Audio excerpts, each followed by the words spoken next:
7-year-old boy claims to be Pope John Paul II and makes shocking revelations about Catholicism. The cathedral fell silent as Michael Kowalski's small voice echoed through the vaulted space.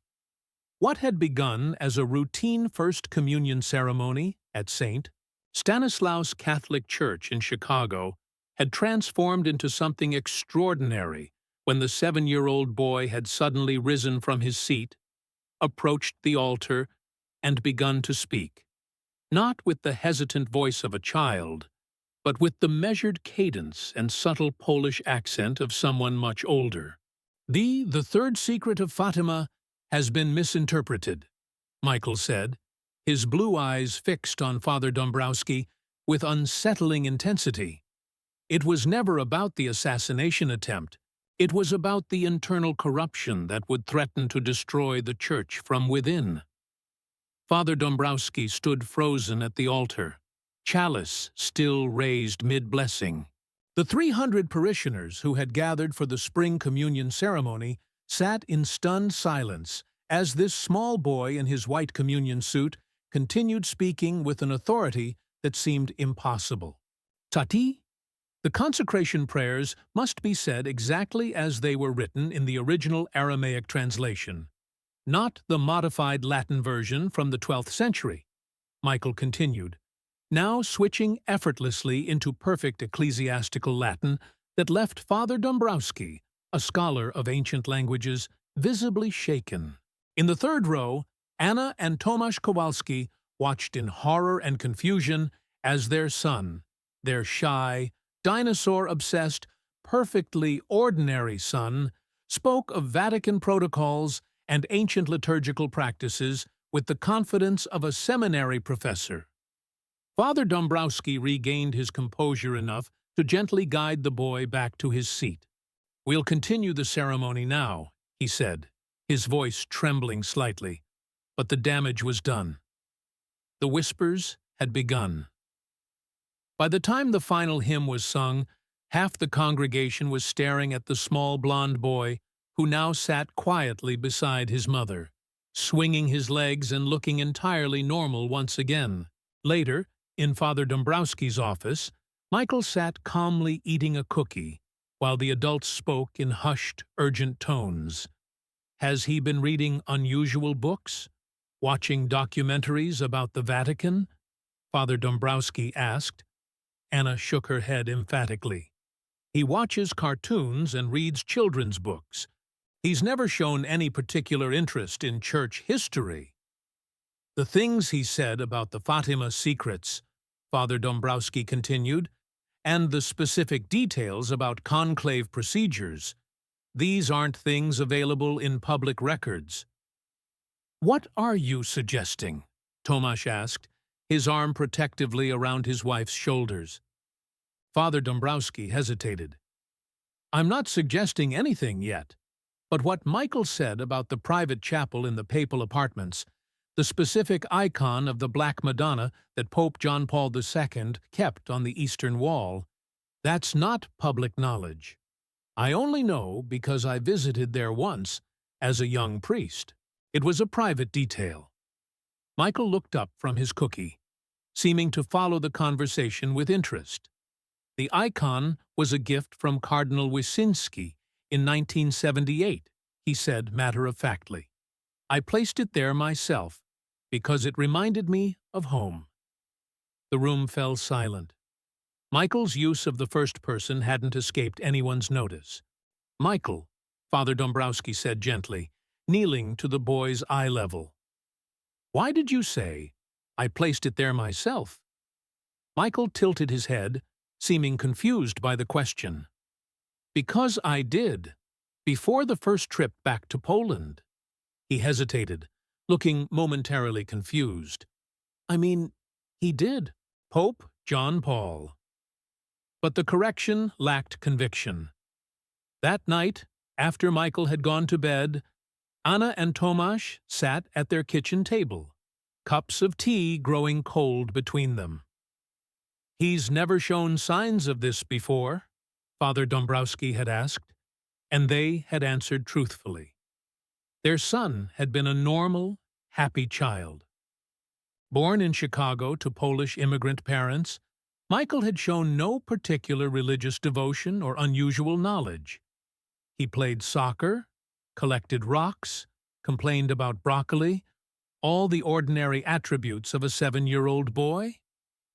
Maybe it was something he overheard, Tomasz suggested, though his tone lacked conviction. That from my parents, perhaps? Anna shook her head. Your parents never visited the papal apartments, and they certainly wouldn't know about 12th century Aramaic translations of consecration prayers. The unspoken hung between them. Their son had spoken of things he couldn't possibly know, in languages he had never studied. The phone rang, startling them both. It was Father Dombrowski.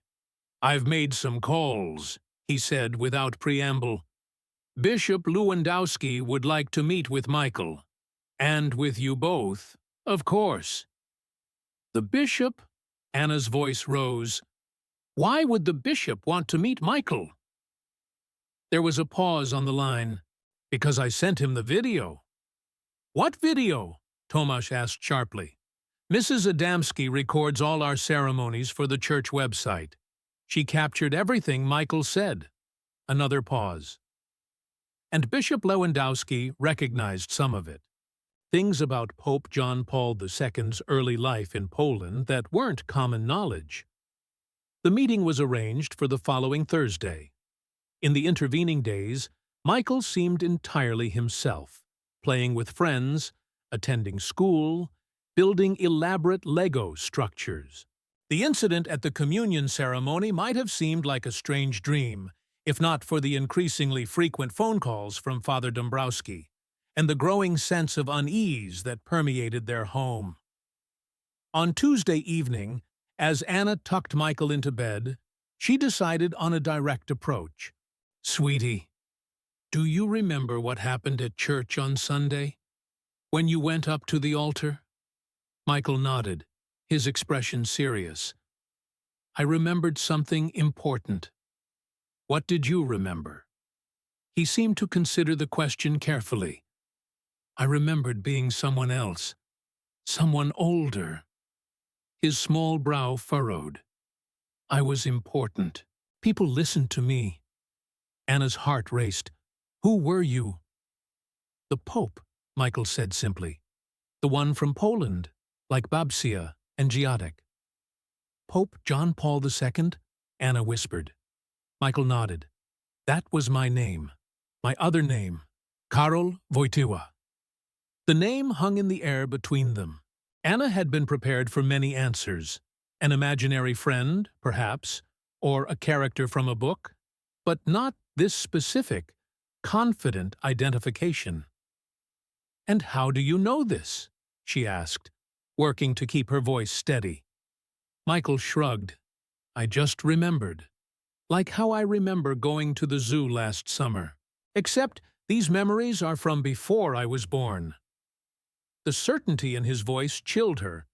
Children his age typically couldn't conceptualize time that way. The idea of "before I was born" was usually abstract to them.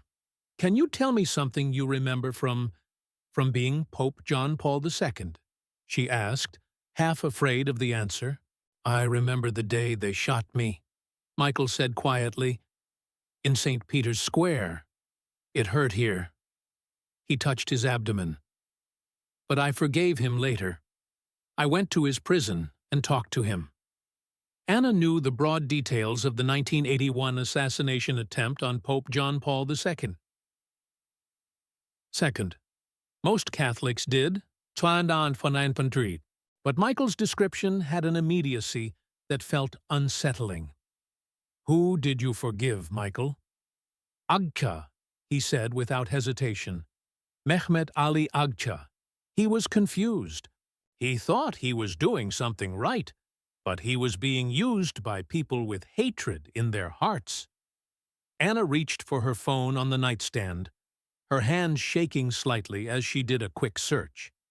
Mehmet Ali Agca, the name of the Pope's would-be assassin, a name she wasn't sure she'd ever known, certainly not one she'd discussed around Michael. Thursday arrived with a sense of surreal anticipation. Bishop Lewandowski was a tall, austere man with sharp features, softened somewhat by kind eyes. He greeted the Kowalskis warmly in his office at the Chicago Archdiocese, making a particular effort to put Michael at ease. "I understand you've been remembering some interesting things," he said to the boy, who was busy examining a globe on a nearby shelf. Michael looked up. "Yes, about when I was pope." If the bishop was startled by the child's directness, he didn't show it. "Would you mind if I asked you some questions about those memories?" Michael nodded agreeably, taking a seat in an oversized leather chair across from the bishop's desk. For the next hour, Bishop Lewandowski asked gentle but specific questions, and Michael answered with the same unsettling mixture of childlike simplicity and inexplicable knowledge he'd displayed at the communion ceremony. Bishop Lewandowski's questions grew increasingly specific as the afternoon wore on. Michael answered with a mixture of clarity and occasional confusion, sometimes speaking with precise detail about Vatican procedures and policies, other times trailing off mid-sentence as if searching for memories just beyond reach. Can you describe the papal apartments?" the bishop asked, leaning forward. Michael nodded. "The study has a desk by the window. The chair—" he frowned slightly. "The chair hurts my back sometimes. I had a special cushion Sister Tobiana made. No one knows about that except her." His small fingers traced patterns on the armrest. "There's a hidden drawer in the desk. I kept personal letters there, from friends from Poland, from before." The bishop's expression remained neutral, but Anna noticed his hand tighten around his pen. "What was in those letters, Michael?" "Memories, warnings, advice about the Soviet problem." Michael's vocabulary shifted again, oddly adult phrases emerging from his child's mouth. "My friend Stanisław wrote about keeping faith when the communists were watching. He didn't trust phones or official mail. These were hand-delivered." After 2 hours, Bishop Lewandowski called for a break. While Michael played with a puzzle in the corner of the office, the bishop spoke quietly with Anna and Tomasz. "What your son knows," he paused, choosing his words carefully. "Some of it is simply impossible for him to have learned through normal means. The details about the private correspondence between Cardinal Wojtyła and Father Stanisław Dziwisz, these were never published. The cushion Sister Tobiana made for the Pope's chair." He shook his head. This was something known only within the Pope's most private circle. "What are you saying?" Tomasz asked, his voice tight with tension. "I'm not making any declarations," Bishop Lewandowski replied carefully. "But the Archdiocese would like permission to bring in some additional experts. A child psychologist who works with the Church, and perhaps Professor Nowak from Loyola University. He's our foremost scholar on Pope John Paul II's life and papacy." The following weeks brought a parade of experts to examine Michael. Adrian Hoyfreund. The story had spread within certain circles of the Church, though the Kowalskis and diocesan officials had managed to keep it from the wider public and media. Michael underwent psychological evaluations, interviews with theologians, and consultations with medical specialists searching for any rational explanation for his knowledge. Dr. Elena Vasquez, the child psychologist, concluded that Michael showed no signs of coaching or confabulation. His recall doesn't follow the pattern we see in children who are repeating stories they've heard, she explained. Teach, when children fabricate or repeat, they typically present information in a narrative structure with a beginning, middle, and end. Michael's recall is associative. One memory triggers another, sometimes mid-sentence, just as genuine autobiographical memory works. Professor Nowak's assessment was even more startling. He identified photographs of private areas in Castel Gandolfo that haven't been photographed since John Paul II's time there.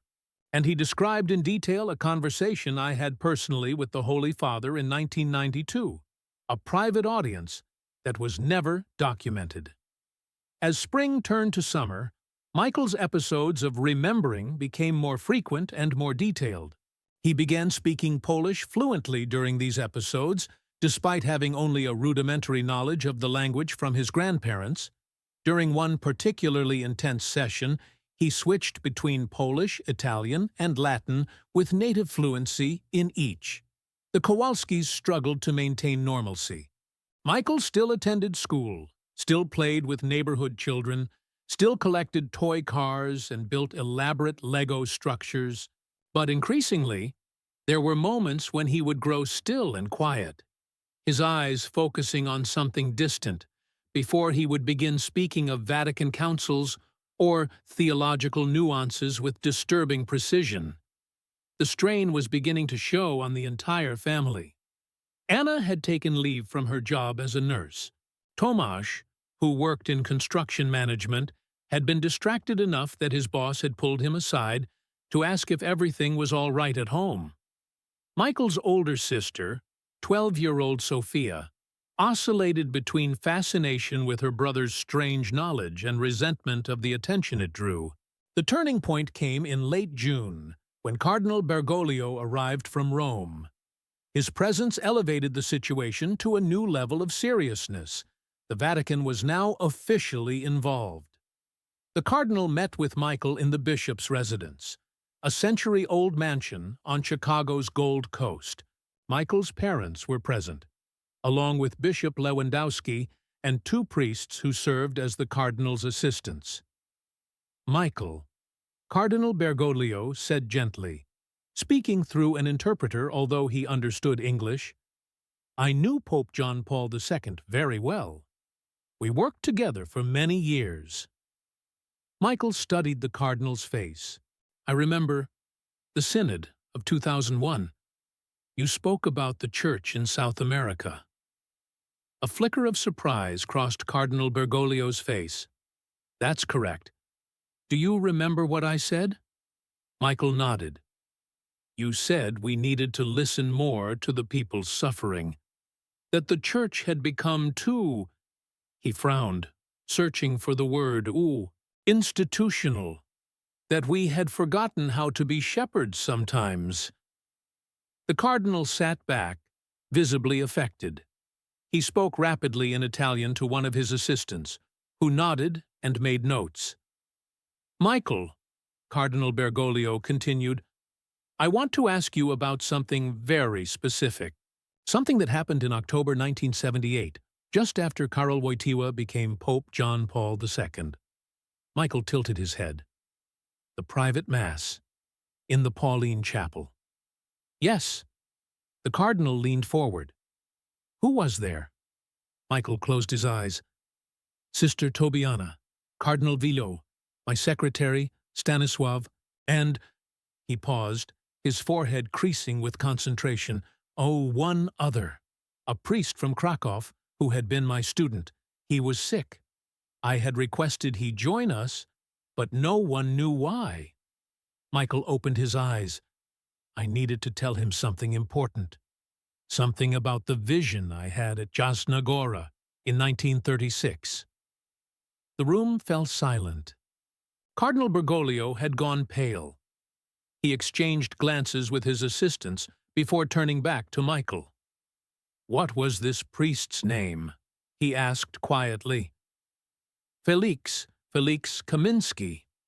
Michael looked directly at the cardinal. "You know this because he told you many years later, when he was dying. He asked for you specifically because he had carried this secret for so long and needed counsel." Cardinal Bergoglio crossed himself slowly. "This is not in any record," he said, his voice barely above a whisper. "Father Kamiński told me this on his deathbed in 2010.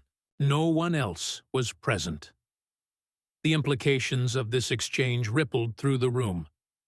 Anna reached for Tomasz's hand, gripping it tightly. Bishop Lewandowski looked as though he might be ill.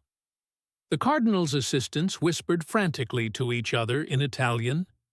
When Cardinal Bergoglio spoke again, his tone had changed. Situ. I would like to request that Michael and his family come to Rome, and to Poland. There are places, people, that might help us understand what is happening here.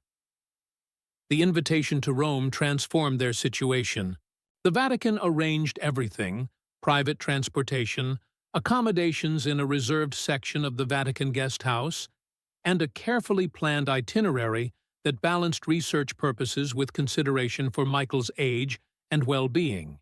Pope Francis himself had been briefed on the situation, though whether he would meet with Michael remained uncertain. The night before their departure, Anna found Michael sitting on the window seat in his bedroom, looking up at the stars. When she sat beside him, he leaned against her comfortably, still very much a little boy, despite everything. "Are you excited about going to Rome?" she asked, stroking his hair. Michael nodded.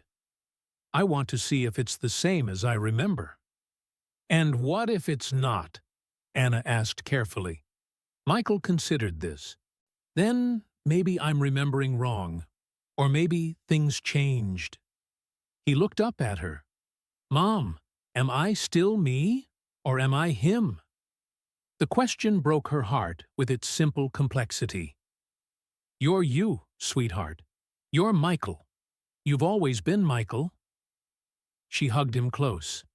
Whatever these memories are, they don't change who you are now." Michael seemed satisfied with this answer. "I think that's right, because I remember being him. But I also remember being me. Both feel real." As their plane crossed the Atlantic the next day, Michael slept peacefully against his father's shoulder. Tomasz and Anna remained awake, too anxious about what awaited them in Rome to rest. "What if they try to take him from us?" Anna whispered, voicing the fear that had been growing since Cardinal Bergoglio's visit. Tomasz squeezed her hand. "They can't. He's our son." "But if they truly believe that he has John Paul II's soul, or memories, or whatever they're thinking, then they should remember that John Paul II respected family above all else," Tomasz said firmly. "They won't separate us." But both knew that once they entered Vatican City, they would be in a world governed by rules and powers they didn't fully understand. Whatever revelations awaited in Rome would either validate the extraordinary claims surrounding their son, or finally provide a rational explanation for what had become their bewildering new reality. Rome in July was sweltering. The ancient stones of the Vatican seemed to radiate heat, creating a shimmering effect that made the surroundings appear dreamlike. For Michael, stepping onto Vatican soil triggered the most intense episode yet. His small body went rigid as they passed through the private entrance arranged for them, his eyes widening as he looked up at the dome of St. Peter's Basilica. "I blessed this square so many times," he whispered, his voice taking on that unsettling adult cadence that still made Anna's skin prickle. "Samtur? From that window, there." He pointed directly to the papal apartment window where the Pope traditionally delivered blessings. Their guide, Monsignor Ricci, exchanged glances with Cardinal Bergoglio, who had met them upon arrival.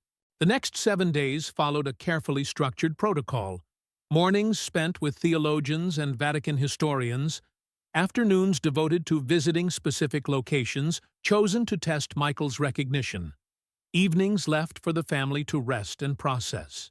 On the third day, they brought Michael to a storage facility deep within the Vatican archives. Inside a climate-controlled room, a white cassock was displayed on a form, alongside a red cape and a pair of red shoes. Nothing identified these items, and they were not on any public display. Do you recognize these, Michael?" Cardinal Bergoglio asked gently. Michael approached the display with visible emotion. "These were mine," he said, reaching out to touch the fabric of the cassock. "From the inauguration Mass." He pointed to a barely perceptible stain on the sleeve. "The incense burned too close when I was swinging the thurible. No one noticed except me." The cardinal nodded to an assistant, who made a note. This detail, an insignificant burn mark on Pope John Paul II's inauguration cassock, was documented in the Vatican's private records but had never been made public. The pattern continued across dozens of tests. Michael correctly identified personal items belonging to Pope John Paul II, recognized private areas of the papal apartments that had been redecorated after his death, and in one particularly striking instance, led the group directly to a hidden safe behind a painting in what had been the Pope's private study, the existence of which had been known to only 3 people. When they opened the safe, Cardinal Bergoglio had to request special permission from Pope Francis himself. They found exactly what Michael had described: a handwritten journal and a wooden rosary from Chenstokhova. "My mother's," Michael said quietly, touching the rosary beads. "She gave it to me before she died. I was 9 years old." The journal contained private spiritual reflections Pope John Paul II had written throughout his papacy. Several Vatican officials wept openly as Michael recounted details of entries written decades ago, describing private spiritual struggles and moments of divine connection that the Pope had never shared publicly. On the 5th day, they flew to Poland. In Wadowice, Pope John Paul II's hometown, Michael led them unerringly through streets he had never seen to the house where Karol Wojtyła had grown up. Inside, now a museum, he went directly to a specific window. "I would look out here and watch the people going to market," he said. "And there," he pointed to a faint mark on the wall, "is where I measured my height each year. My father made those marks." In Krakow, he recognized changes to the city immediately. "That building wasn't there," he said, pointing to a modern structure. "Thin, thin. And the street went this way before." City archives later confirmed that the street had indeed been redirected in the 1990s. At the Sanctuary of Divine Mercy, Michael grew unusually quiet. He knelt before the famous image of Christ and remained there, unmoving, for nearly 20 minutes. When he finally rose, there were tears on his cheeks. "I remember now," he told Cardinal Bergoglio later that evening, "why I came back. There's something unfinished."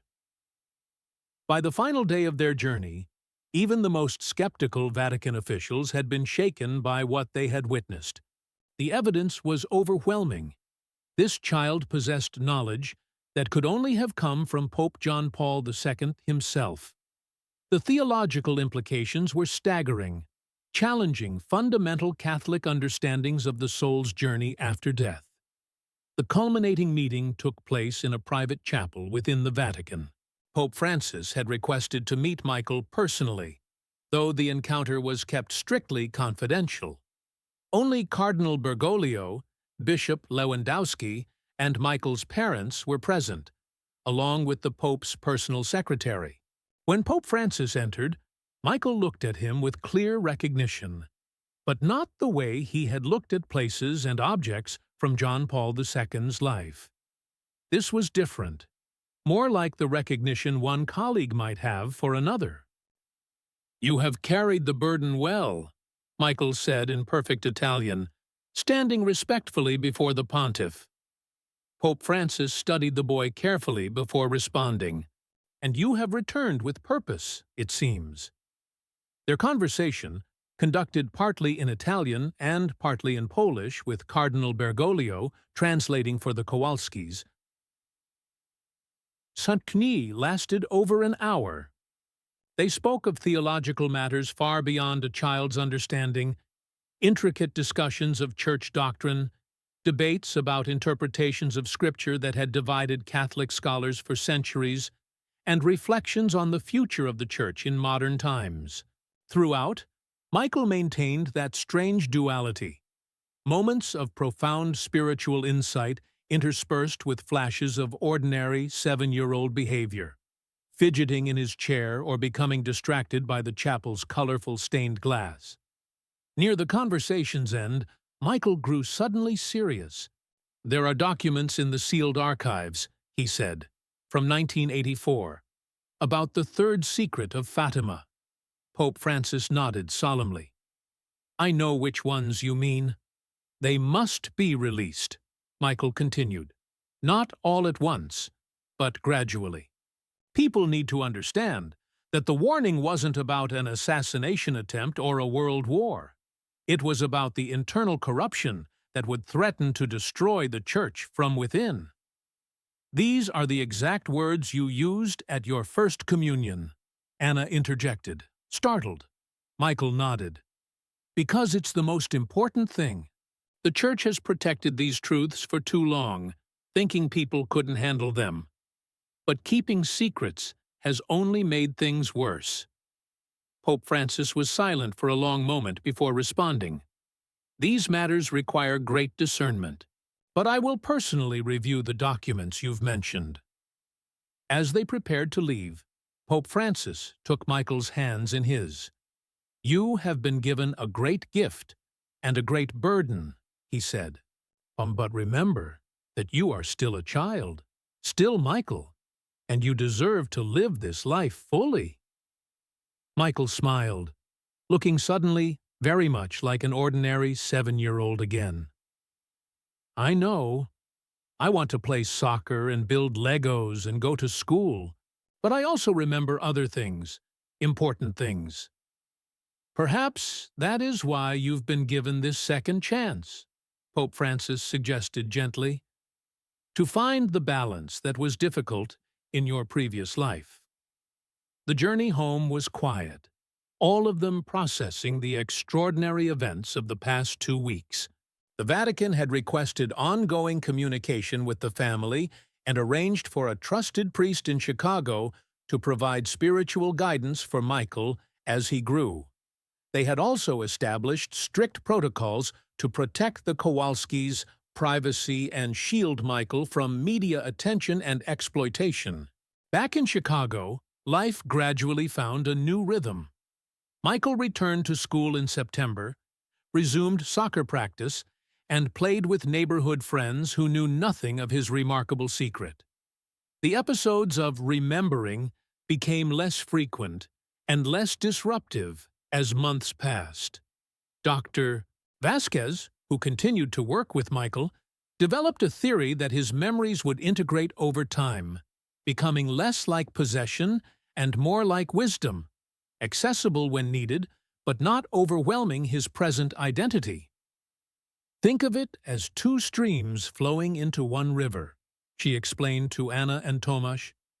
"Right now, the waters are still distinct, creating turbulence where they meet. Eventually, they'll blend completely." A year after their Vatican visit, the first of the documents Michael had mentioned was quietly declassified and made available to select Catholic scholars. Its contents, particularly the sections dealing with church governance and transparency, sent subtle ripples through theological circles. More documents followed, released gradually over the next several years, each carefully timed and contextualized. On Michael's 10th birthday, Cardinal Bergoglio, now retired, sent a personal letter and a small package. Inside was a wooden rosary with a note. "Your mother would want you to have this, both mothers." It was the rosary from the Vatican safe, the one that had belonged to Karol Wojtyła's mother. That evening, as Anna tucked Michael into bed, she found him examining the rosary beads carefully. "Do you remember her?" Anna asked gently. "Carol's mother?" Michael nodded. Sometimes, not as clearly now, he looked up at his mother. "But I remember you more. You're my mom now." Anna felt tears spring to her eyes. "Oh, and you're my son. You've always been my son." "I know why it happened," Michael said, his expression thoughtful. "Why I remember being him." "Why, sweetheart?" "Because there are things the Church needs to change. Things only someone who was Pope would be believed about, but also because Carol, the part of me that was him, he needed to learn something too." "What's that?" Anna asked. Michael smiled. "How to be a child again. How to play and laugh and not carry the whole world on his shoulders." He placed the rosary on his nightstand. "See, I think we both got what we needed." As Michael grew, the memories gradually settled into something like wisdom beyond his years, rather than disruptions to his identity. By his teens, he had become an exceptional student with particular aptitude for languages, theology, and international relations. But he was also known for his soccer skills and his talent for making others laugh. The Vatican maintained discreet contact, occasionally seeking his insights on historical matters relating to Pope John Paul II's papacy. When Michael was 16, a new book on Catholic theology was published that incorporated many of the principles drawn from the declassified documents, a book that subtly began shifting Catholic dialogue toward greater transparency and inclusivity. No public acknowledgement was ever made of Michael's extraordinary connection to Pope John Paul II. That revelation, all parties agreed, would come only if and when Michael himself chose to share it with the world. For now, he was simply a remarkable young man with an old soul and a unique perspective on faith and life, a bridge between worlds that had never before been connected in such a profound and personal way.